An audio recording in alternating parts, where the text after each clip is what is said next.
तर नमस्कार मित्रांनो, मी श्रीधर कुमार पुन्हा एकदा माझ्या घाटीपिटी चॅनलमध्ये सर्वांचं स्वागत करतो. सध्या आपण घाटमाथ्यावर फिरतो आहे. इथली संस्कृती असेल, गड किल्ले असतील किंवा अपरिचित ठिकाणे असतील आणि इथली माणसे असतील यांच्याबद्दल आपण माहिती घेतो आहे. आणि आज आहे 31 डिसेंबर आणि आज आपण जातो आहे गडहिंग्लजमधल्या स्मशानभूमीमध्ये. आता आपण स्मशानभूमीमध्ये का जातो आहे किंवा काय करणार आहोत ते तिथं जाऊनच तुम्हाला कळेल. चला. तर मित्रांनो, ही आहे गडहिंग्लजची स्मशानभूमी आणि मगाशी सांगितल्याप्रमाणे आज आपण इथं का आलो आहे तर हे मी थोड्या वेळात सांगणार आहे. तर हे तुम्ही पाहू शकता, बाजूला तुम्हाला झाडे वगैरे, त्यानंतर स्मशानभूमीत ही अस्वच्छता तुम्हाला दिसते. तर गडहिंग्लजमध्ये नदीवेस भाग आहे, तिथे नदीवेस राजा हे मंडळ आहे. तर या मंडळामार्फत दरवर्षी 31 डिसेंबरला हा एक उपक्रम असतो ज्यामध्ये ते या स्मशानभूमीची स्वच्छता करतात, त्याचबरोबर नदीची स्वच्छता करतात आणि आसपासला जे फोटो वगैरे टाकलेले असतात झाडातनी वगैरे त्याची स्वच्छता असते. तर आता कशी स्वच्छता असते, काय असते हे मी तुम्हाला दाखवणार आहे. तर हे तुम्ही पाहू शकताय. काय होतं, दरवेळेला लोक प्रेत वगैरे इथं घेऊन अग्नी दिली जाते. तर ती अग्नी दिल्यानंतर काय होतं की काही जे मृतदेह असतात ते डायरेक्ट दवाखान्यात वगैरे म्हणजे मृत झालेलं असतात किंवा कोणी अंथरुणावर पडून म्हणजे मृत झालेलं असतं. तर असे काही वेगवेगळ्या पद्धतीनं मृत झालेले असतात लोक. तर त्यांचं जे अंथरूण असतं, पांघरूण असतं, त्याचबरोबर त्यांच्या वस्तू असतात, पुस्तकं असतात, तर ती इथं त्या प्रेताबरोबर काहीजण लोक आणून टाकतात. मग हे असंच वर्षभर साचून राहतं, त्याची दुर्गंधी सुटते, अशा बऱ्याचशा गोष्टी आहेत.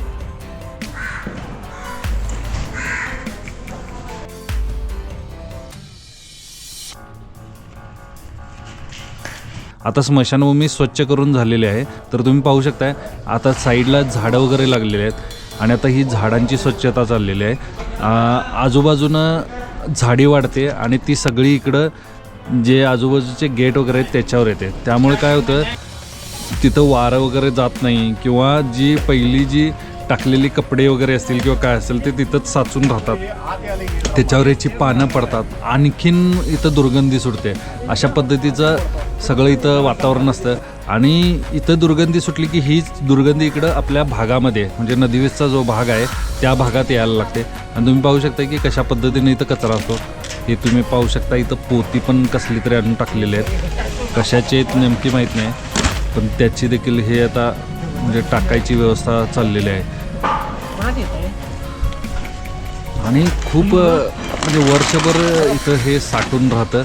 म्हणजे जो तो काहीतरी आणून टाकतो, कॅनं, बाटल्या, बरेचसा कचरा असतो. आणि तुम्ही पाहू शकताय म्हणजे ज्या वेली आहेत ते पूर्ण त्या जाळीला लागलेल्या आहेत, त्यामुळे त्या गंजण्याची शक्यता असते. आणि हे झाडं त्या भिंतीमध्ये घुसल्यामुळं, भिंतीतून झाडं आल्यामुळं त्या भिंतींना तडे जाण्याची शक्यता असते. आणि आता त्या बाजूला जे मूळ आहे ते निघत नाही, त्यामुळं हे कट करून त्यातून बाहेरच्या बाजूला जाऊन हे झाडांचे बुंदे वगैरे कट केले जातात. कारण हे केल्याशिवाय याच्यावर कायमचा जो काही परिणाम आहे तो होणार नाही आहे. म्हणजे हे कायमचं जर तुटलं तरच या म्हणजे भिंतीतून ते तडे जाणे वगैरे थांबणार आहे. खूप उंचीवर आहे, खालच्या साईडला शेतकऱ्यांचं म्हणजे शेती आहे, त्यामुळे त्यांचंही नुकसान होऊ द्यायचं नाही आहे. अशा पद्धतीने हे कट करून तिथं टाकून परत ते तिथून बाहेर काढायचं आहे. तर अशा पद्धतीनं इथं व्यवस्था होते आणि हा टीम वर्क आहे. त्यामुळं पूर्ण सगळं जे नदीवेस राजा मंडळ आहे ते इथं हा उपक्रम राबवताना सगळेजण मिळून हे कार्य करत असतात. तर तुम्ही पाहू शकताय हा ऊस आहे आणि ऊसामध्ये फांद्या अडकल्या आहेत जेणेकरून त्यांना पण त्रास होणे भविष्यात, त्या दृष्टीने इथं काम चालतं. आणि हे आता बाहेर काढून टाकतायत जे कटिंग झालेलं आहे ते, कारण ते शेतकऱ्याच्या ज्या ऊसामध्ये वगैरे पडलेलं.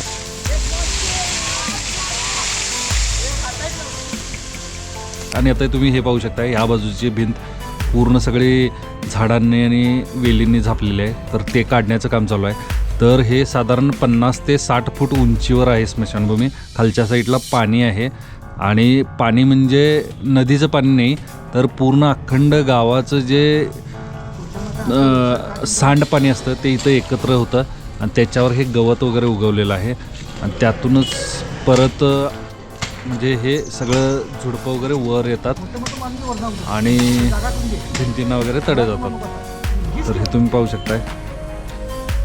जे हे काम वाटतं सोपं आहे पण तितकं सोपं नाही आहे, कारण ह्याच्यामध्ये कष्ट भरपूर आहेत. आणि हे दरवर्षी 31 डिसेंबर म्हणजे हा उपक्रम चाललेला असतो, ते करतात. तर तुम्ही पाहू शकताय लांबून कशी दिसते स्मशानभूमी. तर पहा, म्हणजे अशा पद्धतीनं आता वर चढलेलं, तर एक बाजू रिकामी झालेली आहे, अजून इकडची बाजू आहे. तर अशा पद्धतीनं आता काम चालू आहे. आणि हे पिंपळाचं झाड अक्षरशः लावलं तर मोठं होत नाही, पण अशा भिंतीमध्ये ते किती मोठं होतं हे म्हणजे निसर्गाची किमयाच आहे. पण ठीक आहे, आपल्याला हे काढायला लागणार, कारण हे जर काढलं नाही तर हे ढासळणार. त्यामुळं या गोष्टी आहेत. मंडळाविषयी सांगायचं झालं तर गेली 17 ते 18 वर्ष हा उपक्रम चालू आहे. आणि नावाजलेलं मंडळ आमच्या भागातलं आहे, ज्यांच्याकडून बरीचशी सामाजिक कार्य वगैरे होत असतात. काय झालेलं आहे, खालच्या साईडला एकदम गवत आणि झुडूप आहे, तो आपल्याला काढायचा आहे. ते काढण्यासाठी थोडंसं त्रासदायक आहे. मग आता दोरी लावून ते खाली उतरून काढणार आहेत. तर हे दोरी लावून, कारण तिथून खाली जर पाय सटकला तर डायरेक्ट आपण गाळामध्ये जाऊन पडू शकतो, अशा पद्धतीचं आहे. आणि सगळ्यांनी हे असे कार्य म्हणजे एखाद्या आता इथं गडिंग्लजमध्ये नगरपालिका आहे, पण आपण नगरपालिकाच करेल म्हणून बसून चालणार नाही आहे. तर काही असे जे मंडळ आहेत त्यांच्यामार्फत हे या गोष्टी झाल्या पाहिजेत. आणि असं झालं तरच एखादा भाग म्हणजे स्वच्छ राहील. आणि हे पाहू शकताय बऱ्यापैकी आता आजूबाजूची स्वच्छता झालेली आहे. तिथं जो आता काढलेला एका जागी कचरा केलेला होता तो आता आपण बाहेर नेऊन टाकतोय. तर एवढ्या मोठ्या पद्धतीनं कचरा आहे. तुम्ही पाहू शकताय बाटल्या वगैरे आहेत, त्यानंतर ना अंथरुणं आहेत.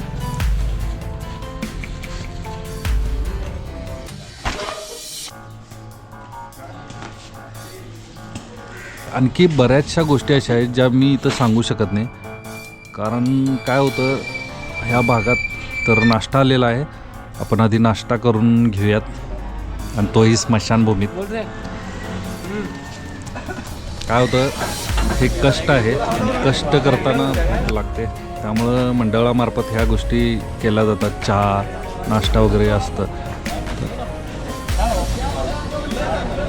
आणि आता पाण्याची गाडी देखील आलेली आहे, त्यामुळं थोड्या वेळात हे सगळं झाल्यानंतर धुवून घ्यायचं आहे. त्याआधी बोर्ड आलेले आहेत, तर ते बोर्ड लावण्याचं काम चालू आहे. बोर्ड यासाठी, कारण लोक बाहेरून काय काय तरी म्हणजे अशा गोष्टी आणतात की त्या बाहेरच ठेवल्या पाहिजेत. आणि चांगले संदेश आहेत, म्हणजे स्मशानभूमीमध्ये आल्यानंतरनं लोक एकदम भावुक झालेले असतात, प्रेत वगैरे असतं. त्यामुळं त्यांना एक काही चांगले संदेश म्हणून इथं मंडळ हे संदेश लावत असतं.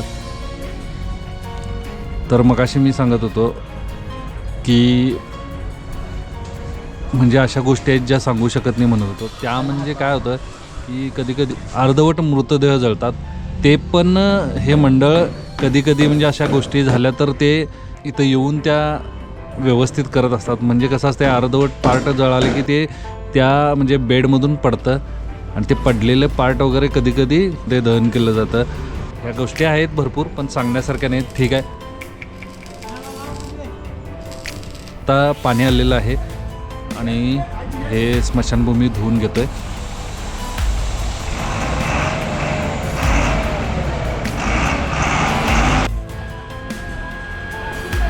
तर स्वच्छता म्हणजे पाणी मारायला सुरुवात झाली आहे. तुम्ही पाहू शकता की म्हणजे भरपूर घाण होती, फरशा वगैरे अशा काळपटलेल्या वगैरे झालेल्या आहेत.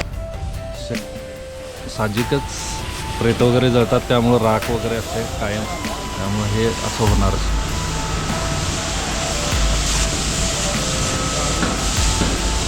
आता हे स्वच्छता चालू आहे. स्वच्छता झाल्यानंतर म्हणजे पाणी वगैरे मारून झाल्यानंतर मी स्मशानभूमी आपली कशी दिसते हे पण दाखवणार आहे. त्यामुळे तुम्ही संपूर्ण व्हिडिओ बघा.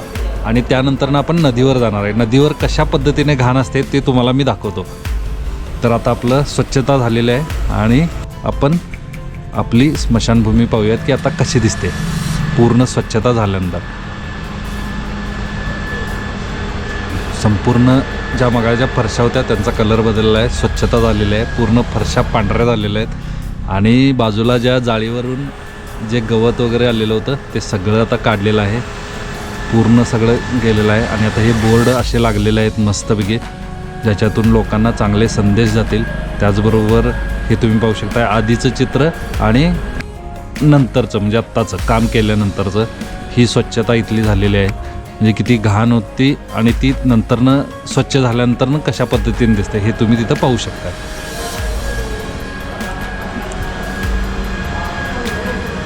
तर इथून पण सगळी झाडं होती, मोठी मोठी झाडं होती, 10-10, 20-20 फुटाची, 10 फुटाची तरी झाडं होती, ती सगळी काढलेली आहेत.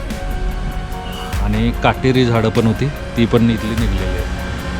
आणि आता तुम्हाला हे दाखवणार आहे. काय होतं की आपण विसर्जन करण्यासाठी फोटो वगैरे आणतो, ते आता आजकाल कसं आहे तरुण मुलं विसर्जन करू देत नाहीत पाण्यात, म्हणून इथं लोक या झाडाखाली ठेवतात. कारण विसर्जन का करू देत नाहीत, ज्या फ्रेम असतात त्याच्या काचा वगैरे नदीत पडतात आणि ती पोहायला वगैरे येणारे लोक, धुवायला येणार आहेत, त्यांना त्या लागतात.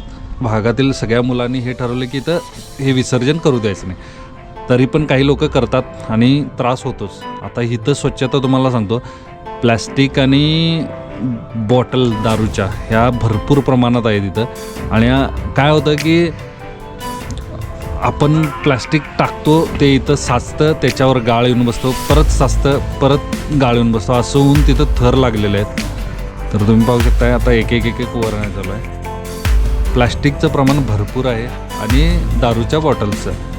त्यामुळं तुम्ही लक्षात ठेवा, जेवढं तुम्ही इथं टाकणार आहे ते परत तुमच्यापर्यंत येणार आहे. आता तुम्हाला काही बाटल्या वगैरे दाखवतो दारूच्या, की अशा पद्धतीनं इथं टाकल्या जातात. काय होतं, एखादी जरी बाटली लागली आणि कोण पाण्यात उतरला तर त्या काचा वगैरे किती मोठ्या पद्धतीनं म्हणजे नुकसान करू शकतात हे तुम्ही लक्षात घ्या. आणि हे प्लॅस्टिक बघा, घाण बघा, आपण काय म्हणजे या गोष्टीतून काय म्हणजे देणार आहे लोकांना, येणाऱ्या पिढीला काय देणार आहे हे यातून समजतं. तर मित्रांनो, वेळीच आवरा या गोष्टी. प्लॅस्टिक वगैरे पाण्यात टाकू नका. वेगळं आपली नगरपालिका यासाठी काम करते, वेगळं सेपरेट, तर त्या पद्धतीनं तुम्ही त्यांना सहकार्य करा. तर मित्रांनो, आजचा हा व्हिडिओ कसा वाटला नक्की लिहा. आणि असेच आजरा गडिंग्लज चंदगड भागातील व्हिडिओ पाहण्यासाठी आपलं चॅनल सबस्क्राईब करा. धन्यवाद.